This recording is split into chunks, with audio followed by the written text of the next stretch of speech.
यहाँ के प्रखंड विकास पदाधिकारी, अंचल अधिकारी, हमारे साथ आए एलएडीसी इंदु पांडे, उपस्थित जितने भी महिलाएं और जितने भी लाभुक सभी को हमारा जोहार।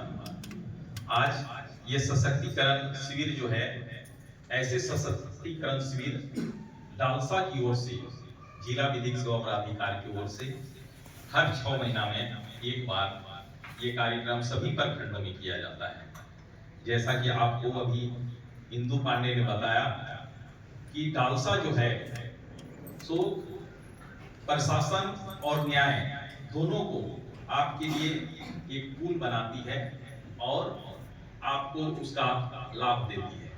इसके लिए हमारे जिला जज जो उसके अध्यक्ष होते हैं डालसा के, और एक जज उसके सचिव होते हैं।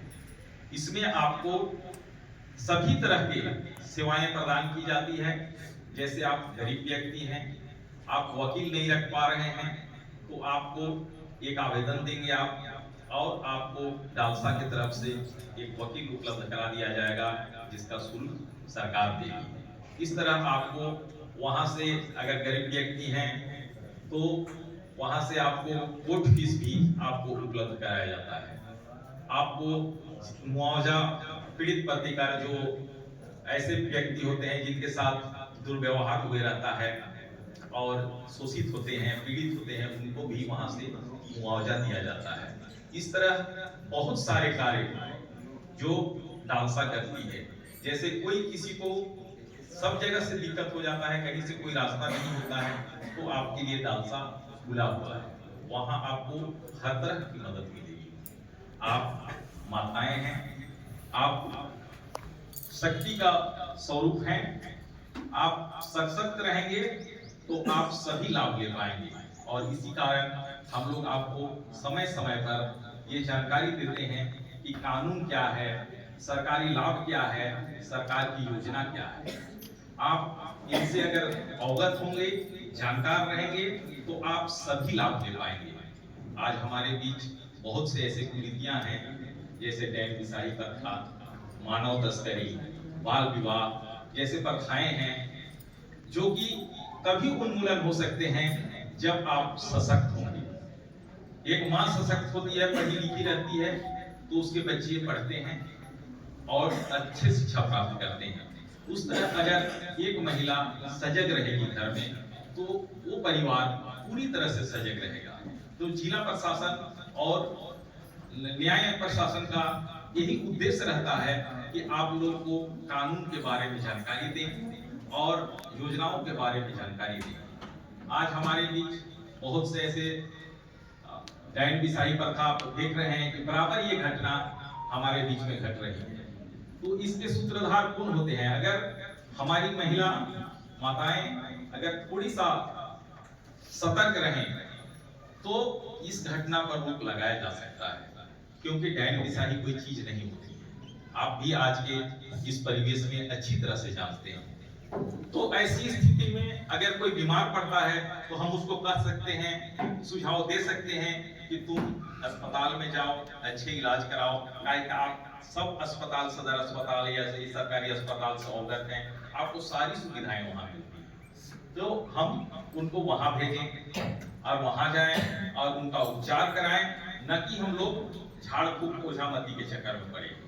काहे कि इसमें बहुत सारे लोग ऐसे अमानवीय घटना को अंजाम देते हैं जो कि बहुत ही दर्दनाक होता है। कभी जिंदा जला देना, जिंदा काट कर उसको टुकड़ा टुकड़ा कर देना, ऐसे शिकायत आते हैं। तो हम लोग को समाज को इससे बचाना है। दूसरी बात है, हमारे यहाँ से मानव तस्करी की बहुत सारे केस हैं, जो कि बच्चियां को हम लोग किसी के लालच में, कोई बच्ची आती है अच्छी पहन के, जो एक दलाल होती है, उसको देखते हैं, कहते हैं कि वहां बहुत सुविधा होगा और अपनी बच्चियां को बाहर भेज देते हैं। लेकिन आप जानते हैं कि बच्चियों को बाहर भेजने के बाद क्या होता है? आपसे छुपी हुई नहीं है, उनके साथ अमानवीय व्यवहार होता है, उनके साथ उत्पीड़न होता है, मारपीट होता है, बहुत सारी यातनाएं उनके साथ होती हैं। कभी कभी वो बच्चियां घर वापस आ भी नहीं पाती हैं। ऐसी स्थिति में हम अपने बच्चों को बचाएं और उनको शिक्षा से जोड़ें। आज आपको शिक्षा का अधिकार है, हर विद्यालय में मुफ्त शिक्षा दिया जा रहा है। हम बच्चों को शिक्षा से जोड़ें और उनकी अच्छी पढ़ाई लिखाई कराएं ताकि आगे चलकर वो अच्छे नागरिक बने, पढ़ लिख कर अफसर बने। और बाल विवाह, इस पर भी हम लोग ध्यान देने की आवश्यकता है।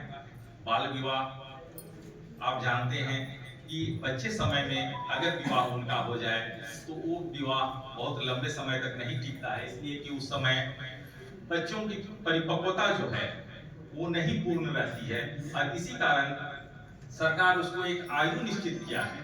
जिस आयु से पहले अगर हम विवाह करते हैं तो अंततः देखते हैं कि बच्चियां बीमार रहने लगती है और अंततः वो शादी समाप्त हो जाता है। इसलिए ऐसे चीजों से हम लोग बचें और अपने समाज को हम लोग आगे ले जाने का प्रयास करें। और जहां तक मेरा लोक अदालत है, तो जैसा कि मैडम ने बताया कि महीना में एक बार लोक अदालत लगता है और सिविल कोर्ट में, जहाँ कि आप अपना जो भी केस है उसका निवारण करा सकते हैं, जिसमें कोई किसी की हार जीत नहीं होती है, दोनों पक्ष जीतते हैं और केस भी तुरंत खत्म हो जाता है।